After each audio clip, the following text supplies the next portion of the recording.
Hola chicas, ¿qué tal?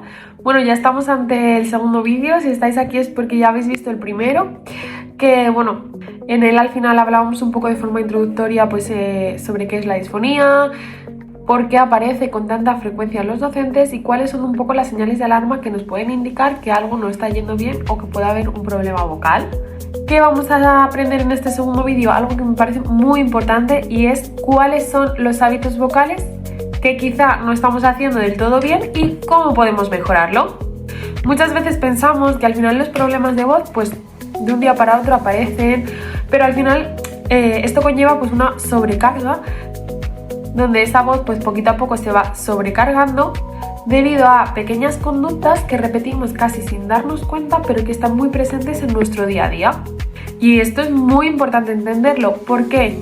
Porque al igual que existen hábitos que perjudican nuestra voz, también podemos llevar a cabo pequeñas estrategias que van a beneficiar y prevenir estas molestias y nos van a hacer que podamos utilizar nuestra voz de forma mucho más saludable.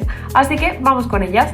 Haciendo un poco memoria del vídeo anterior, al final en profesionales que imparten docencia, la voz es vuestra herramienta principal de trabajo, ya que la utilizáis continuamente para explicar, para dirigir la clase, para llamar la atención, haciendo que este esfuerzo vocal que hacéis pues sea muchísimo mayor que en el de quizá otras profesiones. Y esto hace que acabéis normalizando situaciones como, por ejemplo, terminar el día con mucho cansancio vocal, tener tensión en la garganta, sentir que cada vez necesitamos más esfuerzo para poder sacar nuestra voz e incluso acabar el día pues con esa voz ronca o disfónica. Y aunque esto sea frecuente en vuestra profesión, no significa que sea normal. Entonces vamos a ver una serie de hábitos que creo que os van a venir muy bien, que quizá puedan estar afectando a nuestra voz y cómo prevenirlos. En primer lugar, hablar por encima del ruido. Cuando hay mucho ruido, automáticamente tendemos a elevar la voz para intentar que, en este caso, quizá los alumnos nos puedan llegar a escuchar.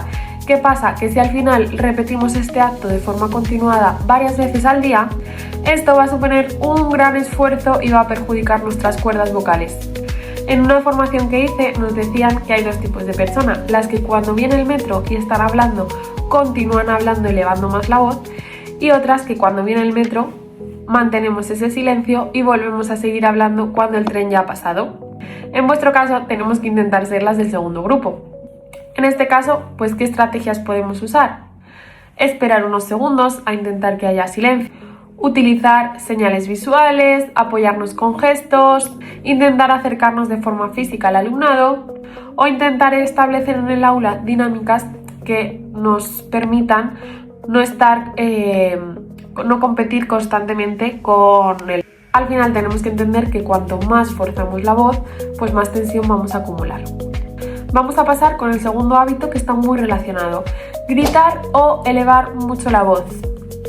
Esto ocurre mucho en actividades en el patio, actividades grupales, actividades en las que nos encontramos al aire libre, educación física o simplemente cuando queremos llamar la atención de nuestros alumnos. Al final, como os explicaba el otro día, los gritos generan un impacto muy grande en nuestras cuerdas vocales, porque estamos haciendo que esas cuerdas vocales choquen entre ellas y empiecen a producir lesiones. Es verdad que en el contexto escolar muchas veces es muy difícil evitar estas situaciones, pero vamos a intentar reducirlas lo máximo posible, o con las estrategias que os he comentado anteriormente, tratar de buscar una solución para disminuir esa necesidad de gritar. La siguiente, y bastante importante: hablar muchas horas sin descanso. Muchas veces vamos corriendo a todo, no paramos, enlazamos clases, reuniones, conversaciones por los pasillos, pero es que la voz también necesita descanso. Igual que cualquier músculo de nuestro cuerpo, que si estamos continuamente utilizando se fatiga, la voz también. Y esta pues puede llevar a sobrecargarse. Entonces, siempre que sea posible, vamos a intentar en el aula buscar pequeños descansos vocales durante clase y clase, o a lo mejor si tenemos que poner una actividad en la que implique que no estemos hablando porque lo necesite nuestra voz, pues vamos a intentar buscar estas estrategias. No hace falta estar en silencio durante mucho tiempo, muchas horas, pero sí que buscar esos pequeños ratillos, esos pequeños minutos en los que nuestra voz pueda descansar y así poder seguir con nuestro ritmo laboral. La siguiente, que me parece muy importante y que muchas veces desconocemos, es carraspear continuamente. Esto es algo que a lo mejor algunas lo habéis escuchado, pero el típico carraspeo al final es algo que no es positivo para nuestras cuerdas vocales. ¿Por qué? Porque esa sensación de cuando tenemos algo en la garganta, si intentamos eliminarla porque nos molesta con ese carraspeo, lo que hacemos realmente es que si tenemos algo, pues las cuerdas vocales al final están recubiertas por una especie de mucosidad.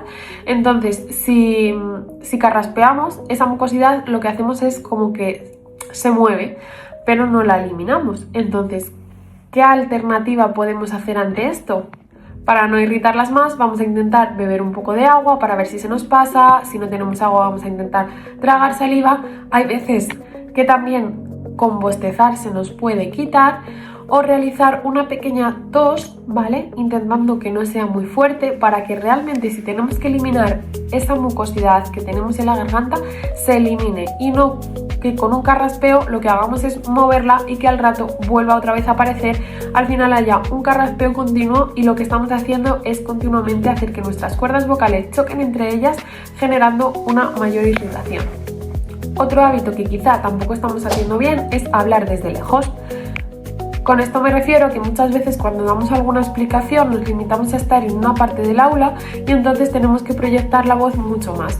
A que si, por ejemplo, nos acercamos físicamente mientras hablamos o nos movemos por el aula. Esto va a hacer que nuestra voz se reparta mucho más y y podamos mantener un tono un poquito más bajo que si estamos únicamente en una parte o en una esquina del aula.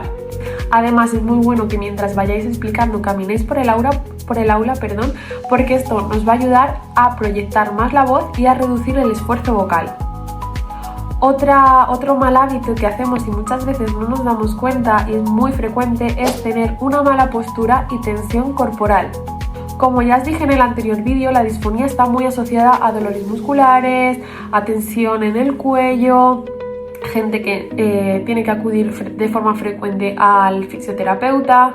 Entonces, la gente que sobre todo trabajamos con personas tenemos esa tendencia a avanzar el cuello, a echar el cuello hacia adelante, y esto al final nos hace que toda esta zona se vaya cargando más. Si a esto le sumas que encima estamos haciendo un mal uso vocal, la tensión va a ser mayor todavía. Entonces, con estas posturas rígidas, al final lo que generamos es que la voz salga con mucho más esfuerzo. Si mantenemos una postura erguida, al final facilitamos la respiración y también la proyección vocal.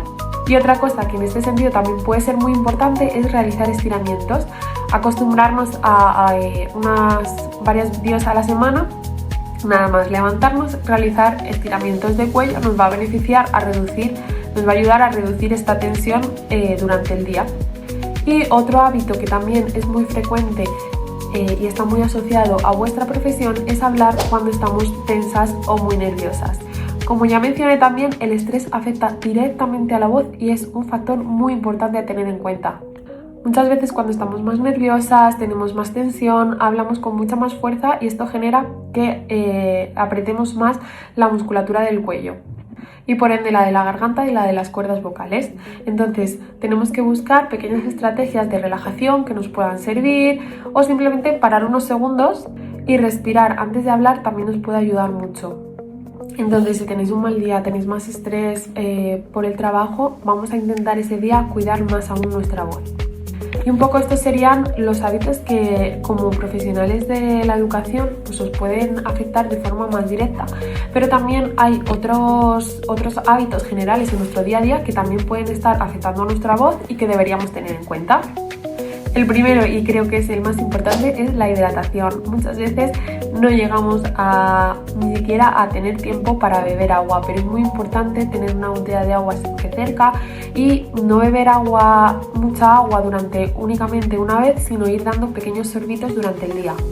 Pero es verdad que muchas a lo mejor estaréis pensando, vale, yo me hidrato bebiendo agua, pero este agua no pasa realmente por nuestras cuerdas vocales. Sí que es verdad que nos ayuda a hidratarnos porque en general nos ayuda a hidratar todo nuestro cuerpo, pero algo que os aconsejo y que es muy bueno para hidratar de forma directa las cuerdas vocales son los baos o las nebulizaciones, que al final es el típico bao de calentar agua caliente, coger una toalla, pues como se hacía antiguamente cuando teníamos un constipado, pues igual. Y otra opción es, que no sé si alguna de vosotras conocéis el nebulizador, si no os dejo por aquí una foto, que es un cacharrito en el que podemos echar suero, que lo podemos comprar incluso en el Mercadona, y con la mascarilla nos lo ponemos durante a lo mejor unos minutos hasta que se acabe la monodosis que hemos echado,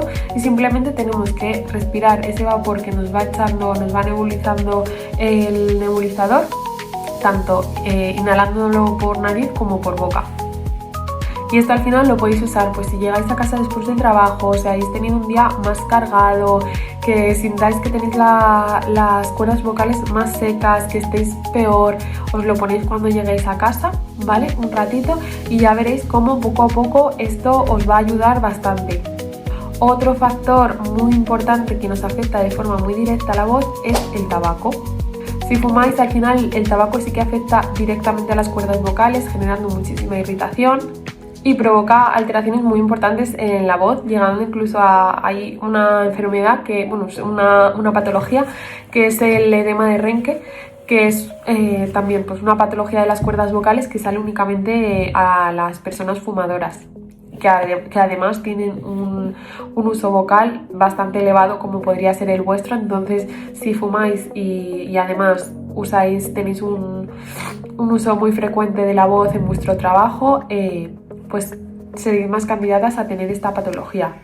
Además que el tratamiento es únicamente operación quirúrgica y no te operan hasta que no se garantizan de que has dejado de fumar. Entonces, en este caso, pues dejar de fumar sería la medida pues más importante para cuidar la salud vocal.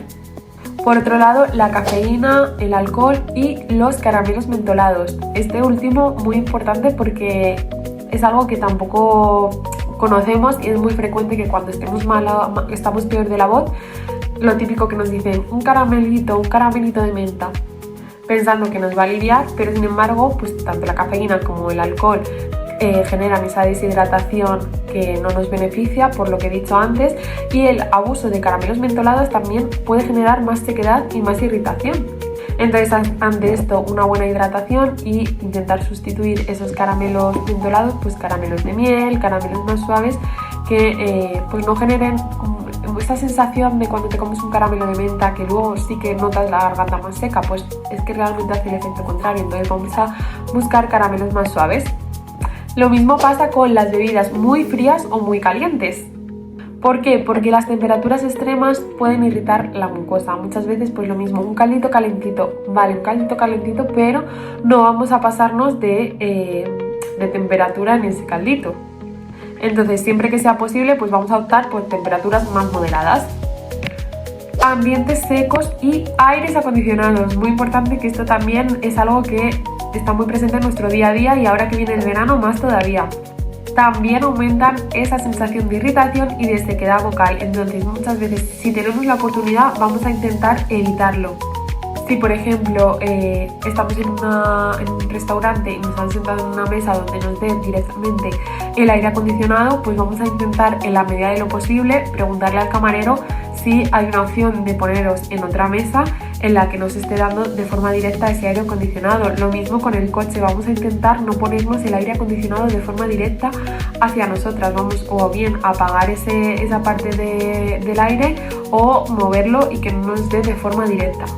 Porque muchas veces además asociamos en el coche ese aire acondicionado, lo sumamos a si estamos hablando por teléfono o si estamos hablando con alguien en el coche y tenemos música, tendemos a elevar la voz cuando hablamos en el coche, sumado al aire acondicionado, es algo que al final nos perjudica mucho. Otro mal hábito que también mencioné en el vídeo anterior es el descanso y el sueño. Dormir poco también influye a la voz, deberíamos dormir entre 7 y 8 horas como mínimo, porque si tenemos un cansancio en general también tenemos fatiga vocal y tensión muscular. Y además cuando estamos más cansadas también tenemos que hacer más esfuerzo para hablar. Entonces el descanso va a formar parte de nuestro cuidado vocal. Y por último, algo que quiero mencionar y me parece muy importante es el reflujo. Muchas veces no relacionamos con la voz el reflujo. Y pensaréis, ¿por qué está relacionado? Porque el ácido que nos sube del estómago puede llegar hasta el punto de llegar hasta las cuerdas vocales generando una irritación y molestias. Entonces es muy probable que si tenéis reflujo y también problemas vocales, esto esté relacionado, y si intentamos mejorar esos reflujos, la voz también mejore. Y esto es algo que siempre preguntaba a mis pacientes en la primera consulta y pasaba con muchísima frecuencia. La voz está muy asociada a los problemas intestinales, entonces vamos a intentar evitar, pues antes de dormir, comer alimentos que puedan ser muy irritantes e intentar pues mantener una dieta que nos ayude a controlar estos reflujos, aparte de acudir a un especialista. Y bueno, hasta aquí un poco los malos hábitos y pequeñas estrategias que podemos llevar a cabo en el día a día para mejorarlos. Y sobre todo me gustaría que para finalizar el vídeo os quedéis con una idea muy importante, y es que la voz no tenemos que cuidarla cuando ya aparece el problema, sino que la prevención es fundamental. Y muchas veces todos estos pequeños cambios que os he ido comentando, si los mantenemos en el tiempo, nos pueden ayudar un montón a reducir las molestias y a mejorar nuestro bienestar vocal. Y muchas veces estos pequeños gestos nos evitan pues de tener que acabar en el quirófano o tener que acudir a terapias de voz. Entonces, yo siempre digo, no se trata de hacerlo perfecto, de cambiar de repente vuestro modo de vida, vuestra forma de trabajar, sino que se trata de hacernos más conscientes, que esta palabra creo que es súper importante, empezar a ser conscientes de qué hábitos o qué cosas quizá estemos haciendo mal o nos puedan estar perjudicando a nuestra voz, y cómo utilizamos nuestra voz en el día a día, y esta toma de conciencia nos va a hacer que poco a poco pues vayamos generando cambios que nos ayuden mucho a mejorar nuestra salud vocal. Así que nada, chicas, espero que este vídeo también os haya gustado, que sobre todo os haya sido útil, que creo que este vídeo sobre todo pues es más importante y que os va a venir mejor. Y nada, la idea es grabaros un último vídeo. Y nada, cualquier cosa, como ya os dije en el vídeo anterior, pues nada, me podéis consultar sin problema. Y nada, espero que os haya gustado y muchas gracias. Chao.